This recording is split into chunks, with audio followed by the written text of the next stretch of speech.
Hi students, आज की इस नई वीडियो में हम बात करेंगे चैप्टर नंबर 3 दो चर वाले रैखिक समीकरण के युग्म के प्रश्नावली 3.1 की सॉल्यूशन के बारे में।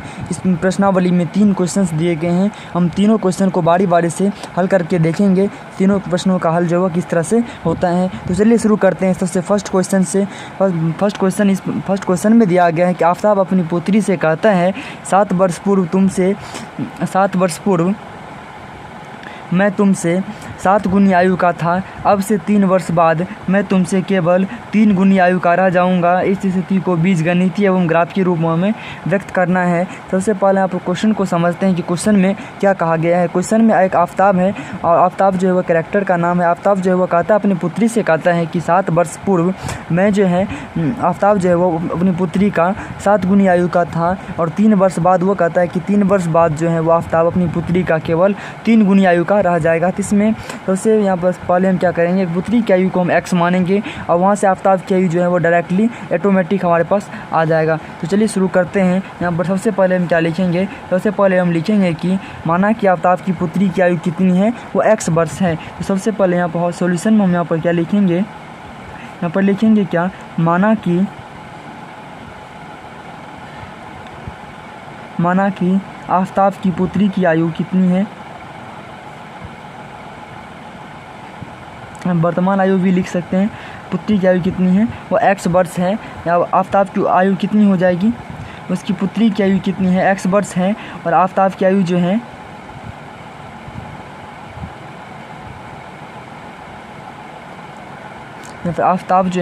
आफ्ताब की उम्र कितनी हो जाएगी, आफ्ताब की उम्र जो है वो y वर्ष हो जाएगी। अब यहाँ पर अब प्रश्न से क्या कहा गया वो देखते हैं। प्रश्न में कहा गया है, प्रश्न में क्या कहा गया है कि सबसे पहले कहा गया कि 7 वर्ष पूर्व का अर्थ है 7 वर्ष पूर्व अर्थात क्या हो जाएगा कि जितना अभी वर्तमान में इसकी पुत्री की उम्र अगर x वर्ष है तो 7 वर्ष पहले कितनी होगी, x में से हम क्या करेंगे 7 माइनस करेंगे। इसी तरह आफ्ताब की उम्र कितनी हो जाएगी, y माइनस 7 करेंगे। तो इस तरह से आफ्ताब की पुत्री जो है उसकी पुत्री की उम्र कितनी हो जाएगी, वो हो जाएगी x माइनस 7 वर्ष और आफ्ताब की उम्र कितनी हो जाएगी, आफ्ताब की उम्र जो है वो कहता है कि y माइनस 7 हो जाएगा। अब यहाँ पर प्रश्न में कहा गया कि 7 वर्ष पूर्व जो है आफ्ताब जो अपनी पुत्री की आयु का 3 गुना का था, तो y माइनस 7 जो है आफ्ताब की उम्र जितनी हो जाएगी इज इक्वल टू होगा 3 इंटू उसके पुत्री की उम्र। यहाँ पर सबसे पहले यहाँ पर क्या करेंगे, आफ्ताब की उम्र जो y माइनस 7 दिया गया तो y minus 7 is equal to कितना हो जाएगा 3 into x minus 7। Equation first हो जाएगा। इसको हम ऐसे लिख सकते हैं y minus 7 is equal to कितना हो जाएगा 3x माइनस 21।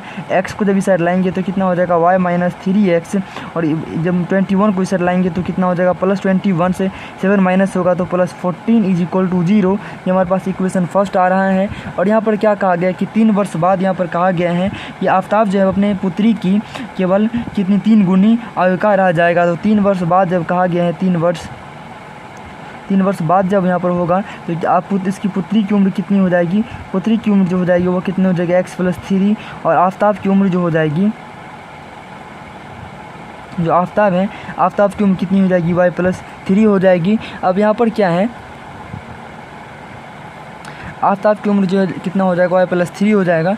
अब यहाँ पर क्या करेंगे y प्लस 3 जो है वो कितना हो जाएगा, आफ्ताब जो है वो केवल 3 गुनी आयु का रह जाएगा 3 वर्ष बाद इज इक्वल टू कितना 3 से मल्टीप्लाई करेंगे किसमें x प्लस 3 में। यहाँ पर ये क्वेश्चन नंबर सेकेंड हमारे पास आ रहा है। तो y plus 3 is equal to कितना हो जाएगा 3x plus 9, equation number second. अब x और 9 को इस साइड जब लाएंगे तो कितना हो जाएगा y minus 3x minus 6 is equal to कितना हो जाएगा 0। ये हमारे पास इक्वेशन नंबर सेकंड है। अभी हमने क्या किया है, फर्स्ट पार्ट में हमने जो है हमने क्या किया है, समीकरण को हम जो है बीजगणितीय रूप में हमने इसको व्यक्त किया है। अब ग्राफ के रूप में इसको हम व्यक्त करते हैं। बढ़ते हैं आगे की ओर। हमारा अगला क्वेश्चन जो है वो क्वेश्चन नंबर 3 है और यह प्रश्नावली 3.1 का सबसे लास्ट क्वेश्चन है। इस क्वेश्चन में कहा गया है कि 2 केजी सेब और 1 केजी अंगूर का मूल्य किसी दिन 160 रुपये था, 1 महीने बाद 4 केजी सेब और 2 केजी अंगूर का मूल्य जो है वो 300 रुपये हो जाता है। इस स्थिति को बीजगणितीय तथा ज्यामितीय रूपों में व्यक्त कीजिए। इस क्वेश्चन में कहा गया है कि 2 केजी सेब और 1 केजी अंगूर का मूल्य जो है वो किसी दिन 160 रुपये है और 1 महीने बाद जो है वो 4 केजी सेब और 2 केजी अंगूर का मूल्य जो है वो 300 रुपये हो जाता है। तो हमको कहा गया इसको बीजगणितीय रूप रूप में व्यक्त करने के लिए और ज्यामितीय रूपों में भी व्यक्त करना है। तो सबसे पहले यहाँ पर क्या करते हैं, यहाँ पर सेब जो है, जितना सेब खरीदा गया उसको हम x मान लेते हैं, x kg सेब। यहाँ पर सबसे पहले क्या मान लेंगे, माना कि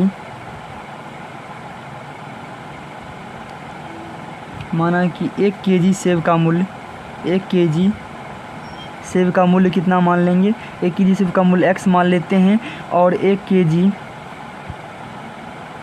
अंगूर का मूल्य कितना मान लेते हैं, 1 kg अंगूर का मूल्य जो है वह y मान लेते हैं। यहाँ पर कितना होगा, प्रश्नानुसार कितना हो जाएगा, प्रश्नानुसार यहाँ पर कहा गया है कि 2 kg अंगूर है तो 2x प्लस कितना 2 kg सेब है तो 2x प्लस 1 kg अंगूर है तो y इज इक्वल टू कितना हो जाएगा 160।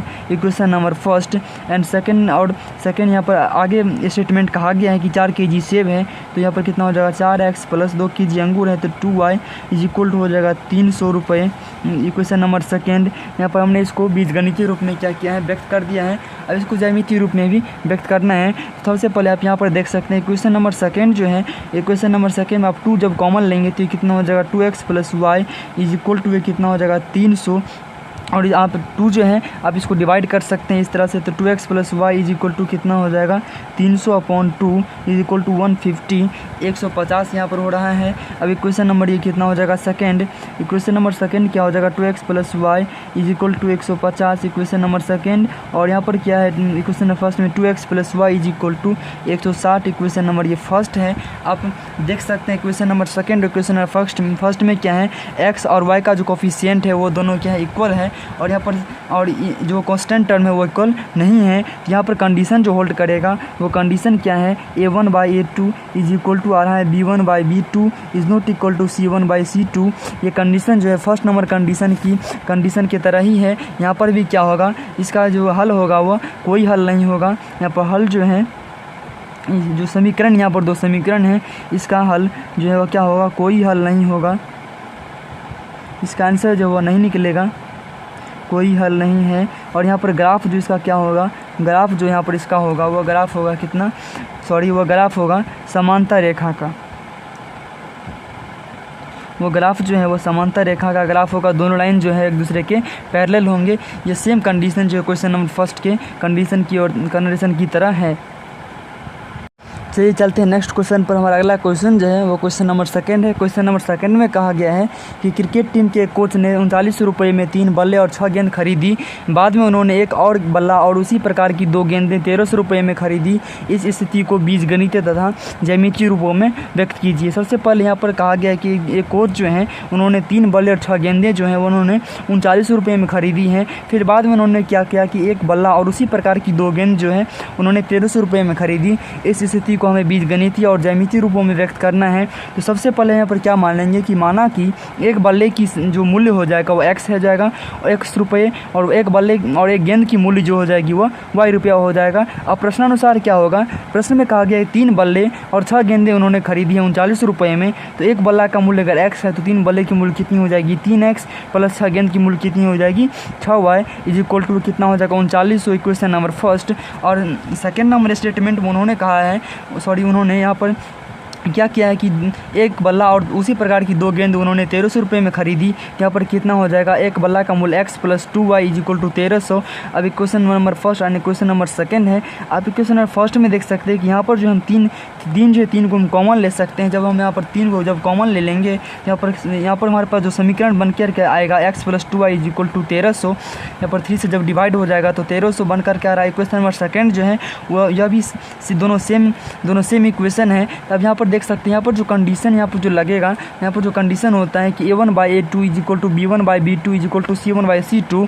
यदि ये दोनों बराबर हैं तो वहाँ पर क्या होगा, जो इक्वेशन होगा उसका अनेक हल, उसका अनंत हल होगा, बहुत सारा हल होगा। x और y का बहुत सारा क्या होंगे, वैल्यू होंगे। और यहाँ पर इसका ग्राफ जो संपाती रेखा होगा। इस संपाती रेखा का अर्थ है कि यदि इक्वेशन फर्स्ट का जो ग्राफ अगर ये लाइन है तो इक्वेशन सेकेंड का ग्राफ जो है वो इसी उसका जो लाइन होगा वो इसी रेखा पर होगा। तो इसका मतलब ये दोनों लाइन जो क्या है संपाती लाइन है, उसका हल जो होगा वो अनेक हल होगा। यदि आप ऐसा ग्राफ बनाना चाहते हैं तो आप खुद से बना सकते हैं, बहुत ही ईजी होता है, आप खुद से भी बना सकते हैं इसका ग्राफ।